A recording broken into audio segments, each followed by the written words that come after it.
ಸರ್ಕಾರದ ಮುಂದೆ ಹೇಳಿಕೊಂಡು ಈ ಒಂದು 7 ದಿನದ ಈ ಒಂದು ಸಭೆ ಏನಿದೆ, ಈ ಒಂದು ಜಾತ್ರೆ ಏನಿದೆ, ಅದನ್ನ ನಾವು ಸಮಾರೋಪ ಮಾಡಲಿಕ್ಕೆ ಹೋಗಿದ್ದೇವೆ. ಈ ಸಮಾರೋಪವನ್ನ ನಮ್ಮ ರಾಜ್ಯ ಉಪಾಧ್ಯಕ್ಷರಾದಂತಹ ಅಬ್ದುಲ್ ಹನ್ನಾನ್ ಸಾಬ್ರವರು ಮಾಡಲಿಕ್ಕಿದ್ದಾರೆ. ಅವರಲ್ಲಿ ಕಳಕಳಿಯ ವಿನಂತಿಯನ್ನು ಮಾಡಿಕೊಳ್ತಾ ಇದ್ದೇನೆ.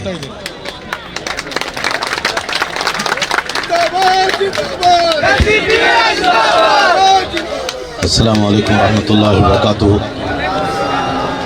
ನಮಸ್ಕಾರಗಳು, ಜೈ ಭೀಮ್. ಬೆಳಗ್ಗೆಯಿಂದ ತಾವು ಕನ್ನಡದಲ್ಲಿ ಭಾಷಣಗಳು ಎಲ್ಲ ಕೇಳಿದ್ರಿ, ಸ್ಲೋಗನ್ಸ್ ಕೇಳಿದ್ರಿ. ಇವಾಗ ಸ್ವಲ್ಪ ಉರ್ದುನಲ್ಲಿ ನಾವು ಮಾತಾಡುವ. उड़पी से निकला हुए कारवान मुख्तलिफ डिस्ट्रिक्ट से होते हुए बेलगाम तक जो पहुंचा है, उसके लिए सबसे पहले मैं स्टेट प्रेसिडेंट जनाब अब्दुल मजीद साहब को मुबारकबाद देता हूं और कारवान के कैप्टन कन्वेनर स्टेट एसडीपीआई के जनरल सेक्रेटरी BR भास्कर प्रसाद साहब और उनके साथी 2 जॉइंट कन्वेनर जनाब अफसर कोडलीपेटे और रमज़ान कड़ीवाल साहब और उनके जाता में मौजूद अंगड़ी चंद्रू, हमारे स्टेट के सेक्रेटरी, हमारे स्टेट के ट्रेजरर अमजद खान साहब और इसी तरीके से हमारे स्टेट के एक और सेक्रेटरी रियाज कदम्बू साहब और मुख्तलिफ जाता का साथ देते हुए हमारे साथी वॉलंटियर्स, मीडिया पर्सन्स यहाँ तक तशरीफ लाए. ये कंक्लूजन आपको आइंदा का एक रास्ता दिखाता है, आइंदा की एक जिम्मेदारी का एहसास दिलाता है. कहीं ऐसा ना आप समझें कि हम बेलगाम पहुंच गए और हमारा मेमोरेंडम लेने के लिए हमारे कैबिनेट मिनिस्टर हमारे सामने आए थे और हमारी जिम्मेदारी खत्म हो गई. यहाँ से हमारी जिम्मेदारी ज्यादा हो रही है. जहां जहां हमें जाता चलाने की इजाजत दी गई, जहां जहां हमें रिसेप्शन मिला, जहां जहां ऐसे मेमोरेंडम्स लेने के मौके मिलते हैं, वहां से हमारी जिम्मेदारियां बढ़ जाती हैं. हमारे मसाइल सिर्फ 4-5 मसाइल नहीं हैं. आप ये तो बड़े स्टेट लेवल के मसाइल हैं, लेकिन आप हजरात तो डिस्ट्रिक्ट लेवल के लीडर्स हैं, आप असम्बली और वार्ड लेवल के लीडर्स हैं. आपकी गली गली के मसाइल क्या हैं, आपके मोहल्लों के मसाइल क्या हैं, आपके असम्बलियों के मसाइल क्या हैं? क्या आपने कभी उन मसाइल को लिस्ट किया?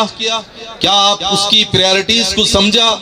क्या उसको पूरा करने के लिए, वो शॉर्ट कमिंग्स को पूरा करने के लिए कभी इस किस्म के धरने का इंतजाम किया? क्या आपके पास बैनर बनाने का डिजाइनर है? क्या आपके पास स्लोगन्स हैं? क्या आपके पास मीडिया में बात करने वाला कंटेंट है? ये तमाम तैयारियां आपकी बढ़ गई हैं. अब आपके अंदर सिर्फ जज्बाती नारे लगाने का और फिर शेराया बोलने के ढकोसले बातें करने की जिम्मेदारियां आप नहीं. अब जिम्मेदारियां बढ़ गई. ये जिम्मेदारियां इतनी बड़ी जिम्मेदारियां हैं, कोई NGO लेने के लिए तैयार नहीं है, कोई मुस्लिम तंजीम ये जिम्मेदारी लेने के लिए तैयार नहीं है, कोई मस्जिद कमेटी ये जिम्मेदारी लेने के लिए तैयार नहीं है, कोई उलमा की तंजीम इतनी बड़ी जिम्मेदारी लेने के लिए तैयार नहीं है.